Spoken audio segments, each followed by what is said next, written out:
Sabi nga sa kanta, do you wanna build a snowman? Sa mga nagbabalak mag-White Christmas at maglaro sa snow, may isang park kung saan bida ang mga naglalakihang ice and snow structures. Kuya Kim, ano na? Marami sa atin pangarap pa maka-experience ng White Christmas. Dito sa Harbin sa China, sa sobrang dami ng kanilang snow, nabuo nilang mga ito.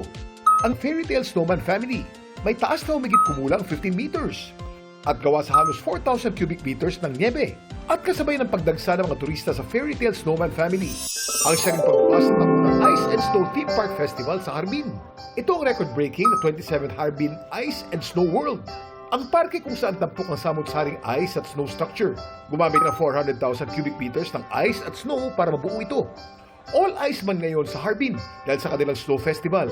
Alam niyo bang ang Guinness World Record para sa tallest snow person? Hawak ng mga residente ng Bethel, Maine sa Amerika. Ang nabuo kasi nilang snow woman taong 2008. May taas lang naman na 37.21 meters. Ang pinakamaliit na snowman naman, 3 micrometers lang ang laki. Gawa ito ni Todd Simpson ng Canada noong taong 2016. Laging tandaan, importante ang may alam. Ito po si Kuya Kim at sagot ko kayo, 24.